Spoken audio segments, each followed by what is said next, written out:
They laughed when she inherited a rotting, bankrupt vineyard, while they walked away with hundreds of millions. They called her the family failure, the black sheep who deserved nothing but dirt. But when she smashed open a century-old oak barrel hidden deep in the cellar, she didn't just find a fortune. She found the power to destroy them all. The rain lashed aggressively against the floor-to-ceiling windows of Montgomery, Hayes & Associates, a high-powered law firm perched on the 42nd floor of a San Francisco high-rise. Inside the mahogany-paneled conference room, the atmosphere was suffocatingly tense, smelling of expensive espresso, leather bindings, and the palpable greed of the Harrington family. Clara Harrington sat at the far end of the sprawling table, her worn corduroy jacket a stark contrast to the sea of bespoke Armani suits and Chanel silk worn by her relatives. She kept her hands folded tightly in her lap, staring at the brass pendulum of the grandfather clock in the corner. She didn't want to be here. She hadn't spoken to her grandfather, the ruthless corporate raider Alistair Harrington, in nearly 7 years. Not since she rejected a position at his hedge fund to pursue a doctorate in soil microbiology at UC Davis. Alistair had called her a bleeding heart fool. Her father, Thomas, had called her a disgrace. Her older sister, Beatrice, simply stopped inviting her to Thanksgiving. But Alistair Harrington was dead at 89, and his vast empire was finally being carved up. David Montgomery, the senior executor of the estate, adjusted his tortoise-shell glasses and cleared his throat.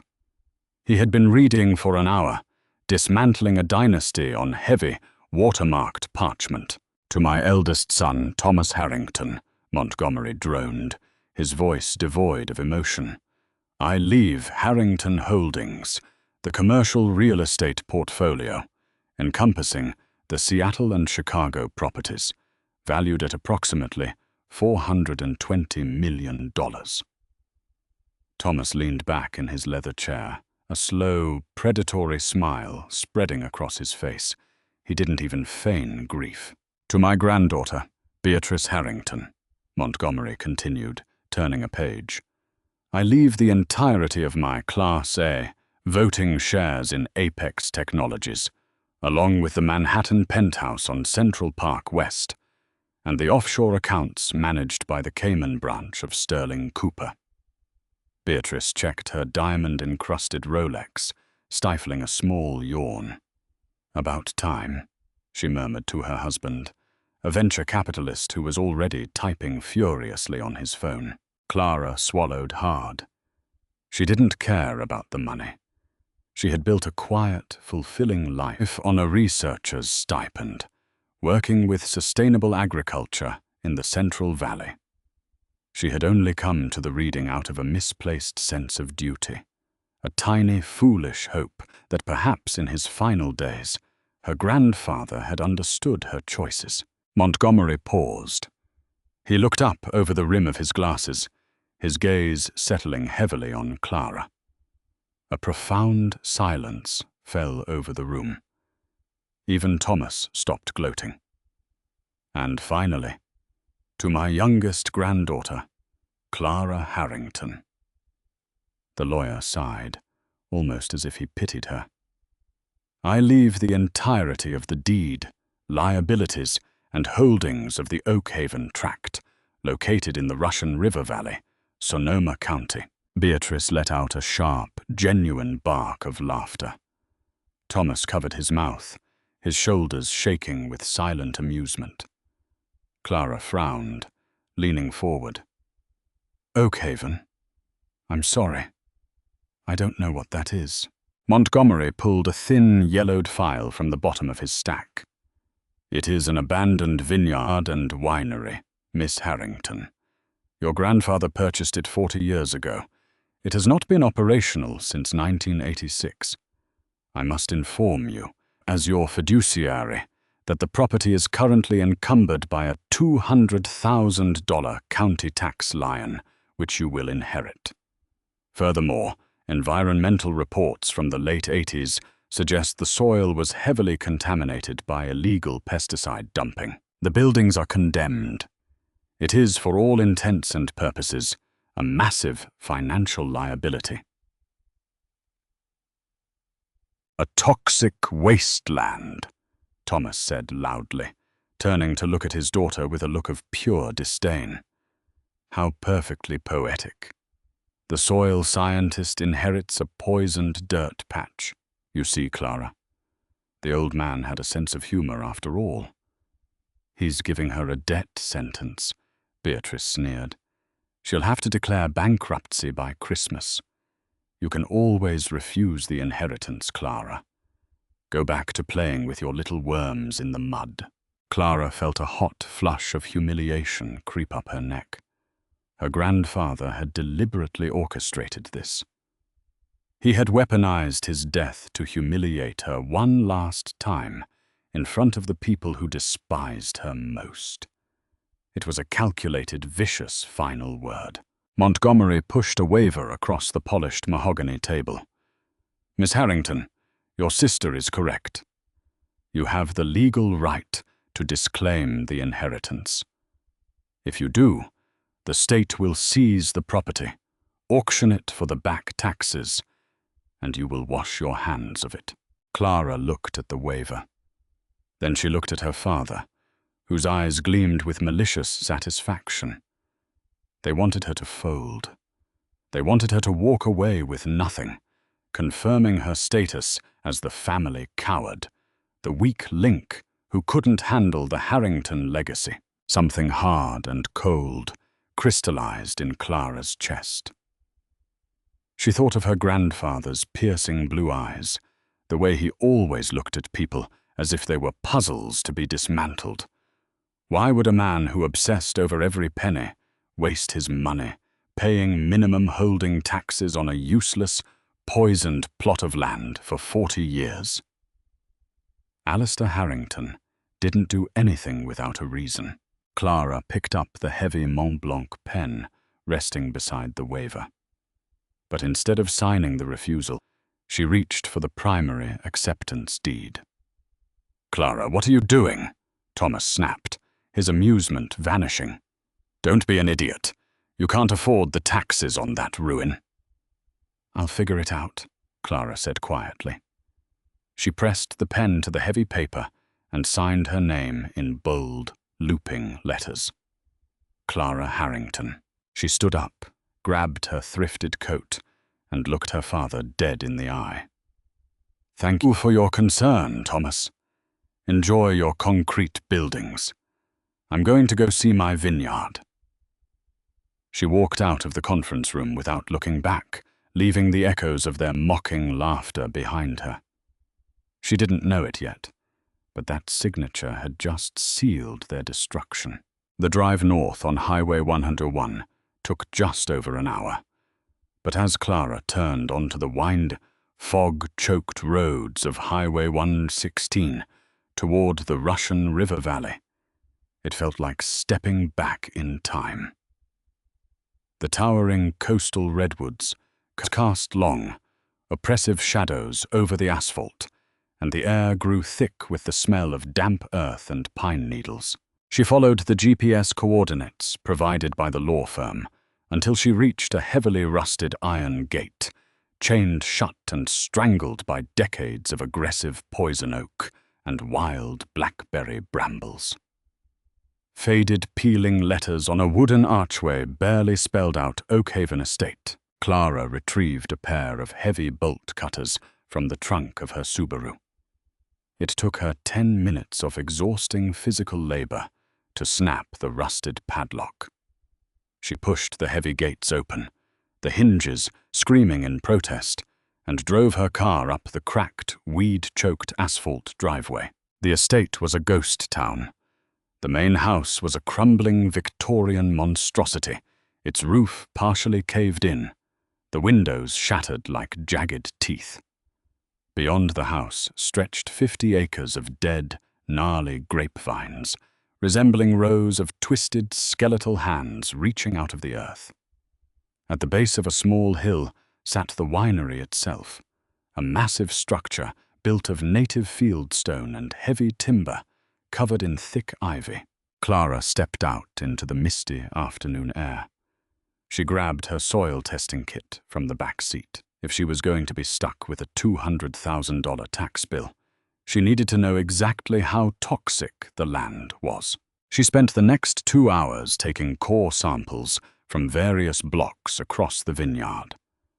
As an expert in viticultural soils, she knew what pesticide-scorched earth looked and felt like. It was usually lifeless, devoid of worms, fungal networks, and natural moisture. But as she crumbled the dark, loamy soil between her fingers, she frowned. It was perfect. It was Goldridge soil, fine, sandy loam laid over fractured sandstone, the absolute holy grail for growing world-class Pinot Noir. She found thriving networks of mycelium, healthy earthworms, and perfect drainage. The environmental report Montgomery had cited was a complete fabrication.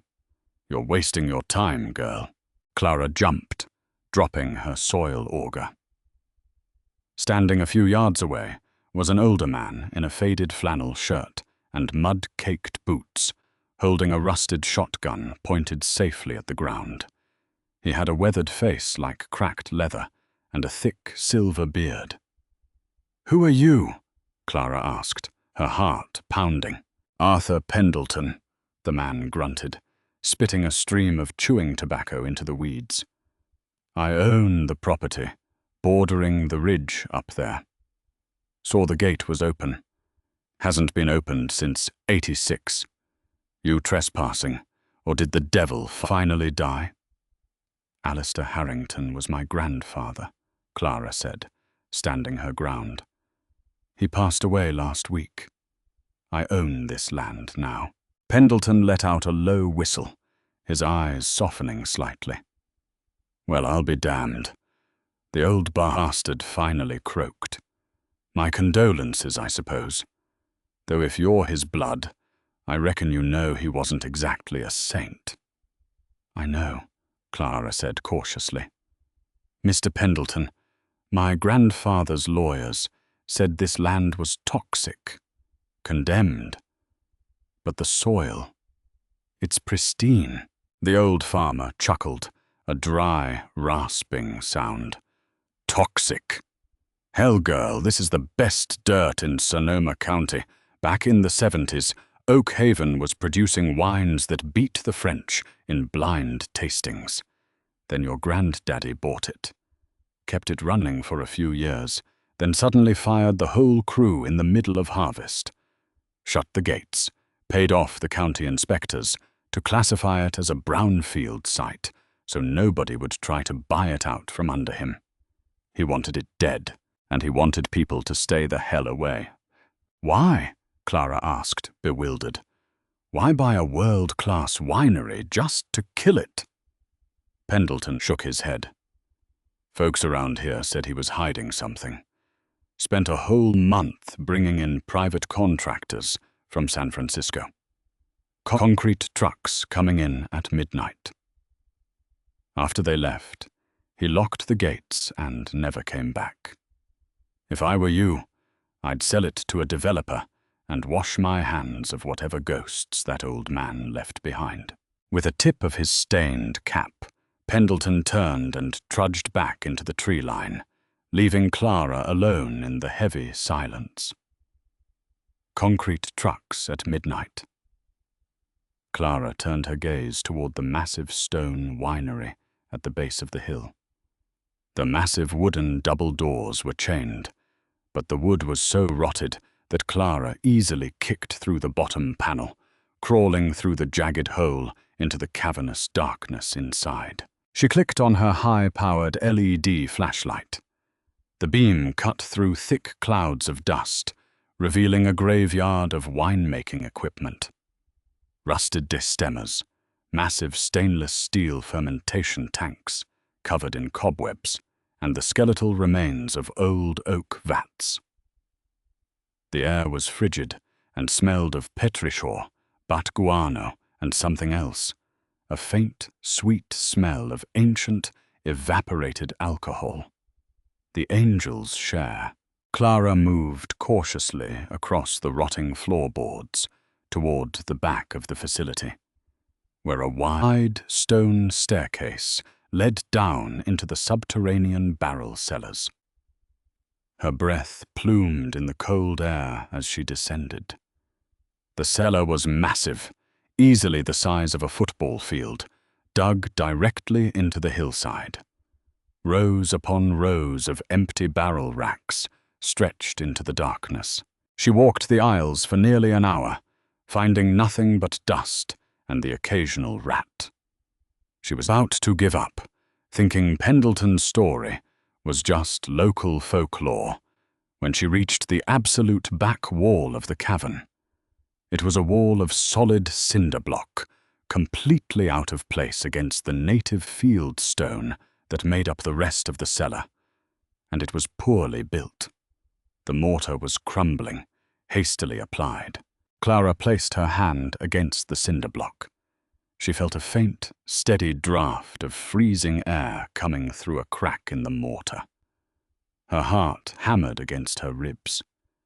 She looked around, frantically searching the debris until she found a heavy, rusted iron pry bar that had once been used to maneuver full wine barrels. Bracing herself, she swung the heavy iron bar into the center of the cinder block wall. Crack! The sound echoed like a gunshot in the cavernous space. Dust rained down from the ceiling. She swung again, grunting with the effort, her shoulders burning. On the fifth strike, the cinder block shattered, revealing a dark void behind it. Clara used the pry bar to wrench away the broken blocks until she had created a hole large enough to crawl through. Shining her flashlight through the breach, she saw a smaller, secondary cellar. A hidden vault. She squeezed through the jagged opening, tearing her jacket and scraping her shoulder. She stumbled onto a smooth, poured concrete floor. She swung the flashlight around. This room was completely free of debris. It was perfectly climate-controlled, entirely sealed off from the elements and the decay of the outside world. In the center of the room sat a single, heavy wooden rack, and on that rack rested a single, solitary oak barrel. Clara approached it slowly, her footsteps echoing in the absolute silence. The barrel was immaculate. It wasn't bound by standard galvanized steel hoops. It was bound by thick, custom-forged black iron. The wood was tight-grained French oak, stamped with the faint emblem of the prestigious Taransaud cooperage. It was heavily padlocked with a massive brass lock that secured a steel band over the bunghole, preventing anyone from drawing liquid from it or opening it. But it was what was burned into the flat head of the barrel that made Clara's blood run cold. There, seared deeply into the pale oak in elegant, commanding typography, was a single word: Clara. Underneath her name, etched in smaller, precise numbers, was a date: October 14th, 1994. Clara dropped the pry bar. The heavy iron hit the concrete with a deafening clang. She reached out with a trembling hand, her fingertips tracing the burned letters of her own name. October 14, 1994. It was her exact date of birth. Her grandfather hadn't left her a ruined plot of land to mock her. He had left her a puzzle. A man who hated her. A man who had mocked her passions and exiled her from the family, had built a multi-million-dollar secret vault to protect a single barrel of wine bearing her name, sealed on the very day she was brought into the world. Clara gripped the heavy brass padlock. It was old, but solid. She looked around the pristine room, the adrenaline flooding her system. The family had laughed. Her father had called it a death sentence. But as Clara stared at the barrel, she realized Alistair Harrington hadn't given her a debt. He had given her a weapon, and she was going to find out exactly how to fire it. Clara stared at the heavy brass padlock for a long time before retreating to the surface. She drove to a local hardware store in Healdsburg, purchasing an industrial angle grinder, thick protective gloves, a heavy-duty siphoning kit, and a portable gas generator. By the time she returned to the subterranean vault, night had completely fallen, cloaking the crumbling ruins of Oakhaven Estate in absolute darkness. The air was chillingly cold, but adrenaline pumped hot through her veins. She fired up the generator. The sudden, violent roar of the engine shattered the tomb-like silence of the cellar, echoing off the cinder-block walls. Sparks rained down like aggressive fireworks as she applied the spinning, diamond-tipped blade to the hardened steel band securing the barrel. It took 20 minutes of grueling, sweat-soaked effort. Her arms ached, and the smell of burning metal filled the pristine room. Finally, the thick steel shrieked and gave way. The lock clattered heavily against the concrete floor. Clara set the grinder aside, her hands vibrating violently from the friction. She grabbed her iron pry bar, wedging it under the heavy wooden bung at the top of the barrel. With a sharp upward thrust, it popped loose. Instantly, the vault was flooded with an aroma so profound it made her light-headed. It was the scent of dark cherries, crushed truffles, wild violets, and rich, damp earth. As a trained viticulturist, Clara recognized it immediately. It was a perfectly aged, impossibly flawless Pinot Noir. But a barrel this size couldn't just sit untopped and sealed for 30 years without evaporating or turning to vinegar. Unless, she realized, it was structurally modified. She shone her heavy flashlight directly down into the bung hole. The ruby-black liquid shimmered under the intense beam, but just a few inches below the surface, the light violently reflected off something metallic and unnatural. Clara swiftly retrieved the siphoning hose and began draining the magnificent wine into empty plastic buckets she had brought from the hardware store. It felt like an absolute crime to waste such a legendary, untouched vintage, but she had to see what lay beneath the surface. After siphoning roughly 20 gallons, the liquid level dropped enough to reveal a sealed, waterproof titanium cylinder, bolted securely to a false bottom inside the oak cask. She reached in, her arm submerged to the shoulder in the freezing, intoxicating wine, and unlatched the heavy cylinder. It was shockingly heavy, sealed tight with a thick rubber O-ring. Pulling it out, she wiped it down with her jacket sleeve and twisted the cap. The seal hissed. Inside, perfectly preserved, were 3 distinct items: a thick stack of legal documents, a modern cold storage cryptocurrency ledger, and a handwritten letter on Alistair Harrington's personal, gold-embossed stationery. Clara unfolded the crisp parchment. Her grandfather's jagged, aggressive handwriting stared back at her. Clara, if you are reading this, it means you did not sign the waiver. It means you called their bluff. It means you are the only Harrington with a spine. I knew Thomas and Beatrice would mock you at the reading. I knew they would revel in your supposed misfortune and try to force you out. That was the final test, and they failed exactly as I designed. Decades ago, I realized my son and eldest granddaughter were nothing but parasites. Over the last 30 years, I silently watched them siphon funds, commit massive wire fraud, and bribe federal officials to artificially inflate the stock value of Harrington Holdings and Apex Technologies.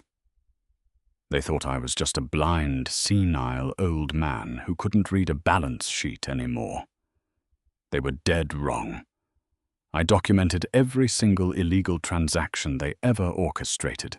The absolute proof of their crimes is contained in the documents inside this cylinder. The companies they inherited today are poisoned chalices. I anonymously provided all this evidence to the Securities and Exchange Commission 3 days before my death.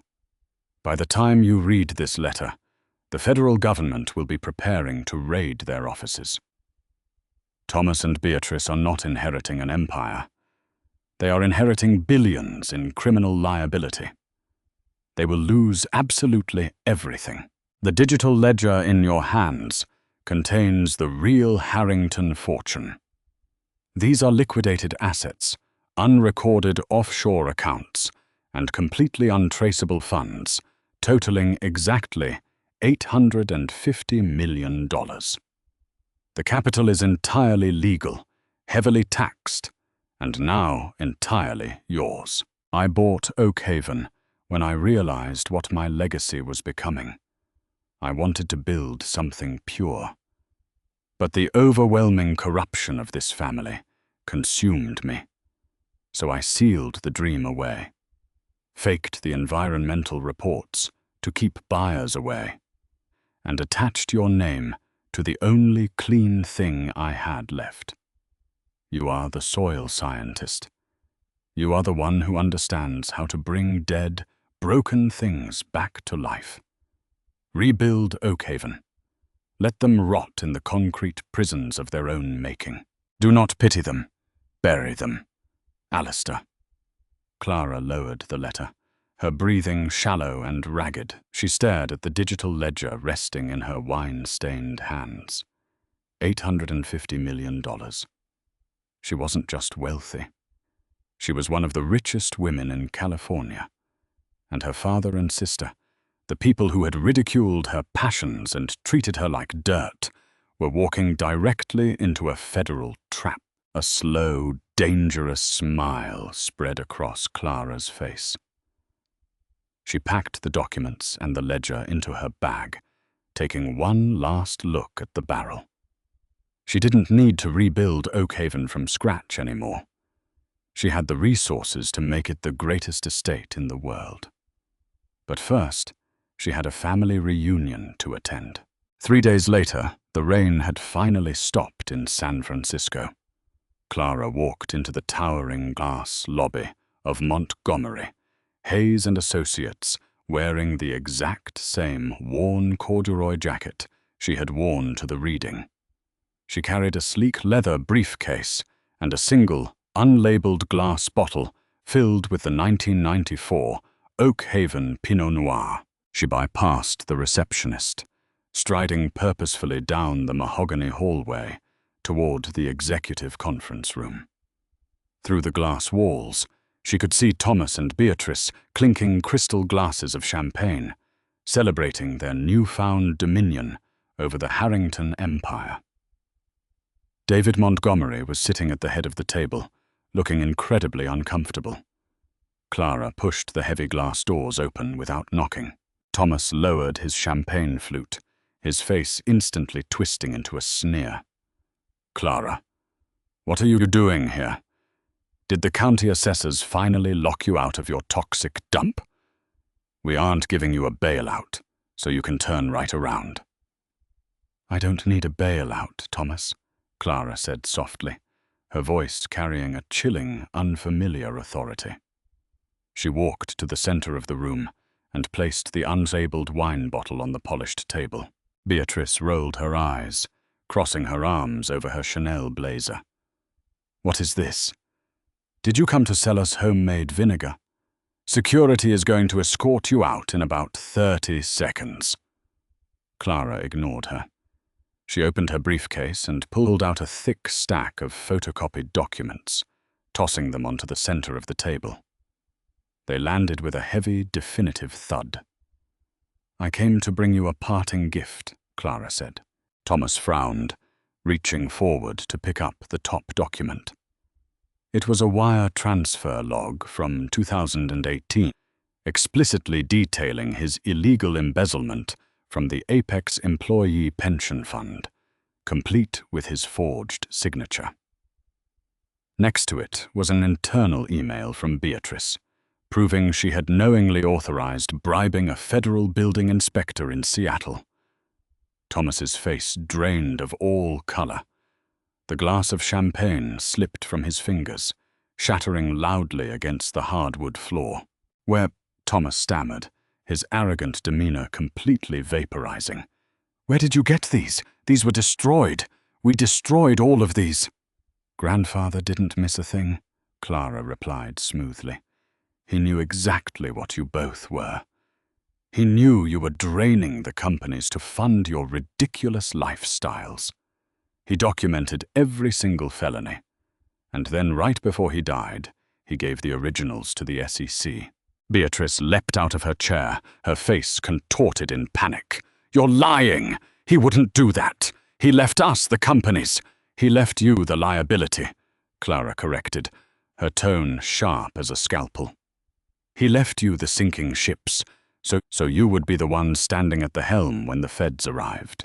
As if on cue, David Montgomery's desk phone began ringing incessantly. The lawyer picked it up, his face paling as he listened to the voice on the other end. He slowly hung up the receiver and looked at Thomas with sheer terror.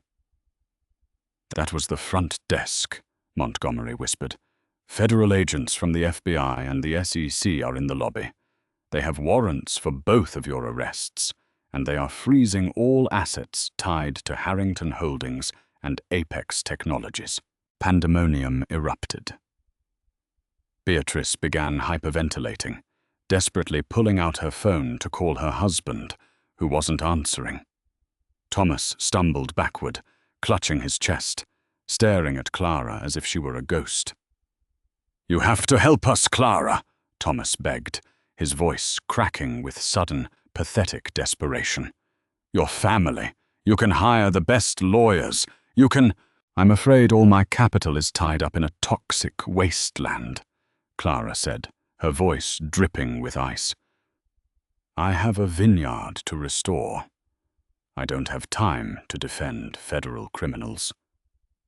She uncorked the bottle of 1994 Oakhaven Pinot Noir, poured a small amount into an empty crystal glass on the table, and lifted it to the light. The wine was a brilliant, flawless ruby red. "You called me a failure, Thomas," Clara said, looking at her father as the elevator doors in the hallway pinged, signaling the arrival of the federal agents. "You laughed when I inherited the dirt. But you forgot one fundamental rule about dirt." She took a slow, deliberate sip of the magnificent wine.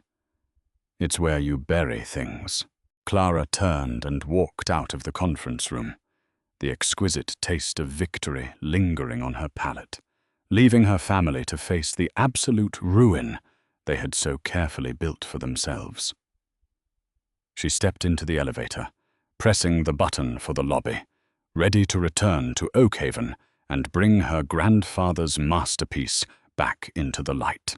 What a thrilling tale of betrayal, revenge, and ultimate justice. Clara proved that true wealth is not just handed to you. It is hidden beneath the surface, waiting for someone strong enough to dig it up.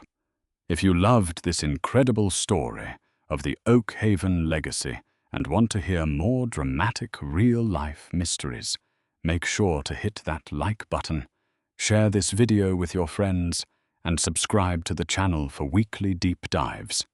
See you soon.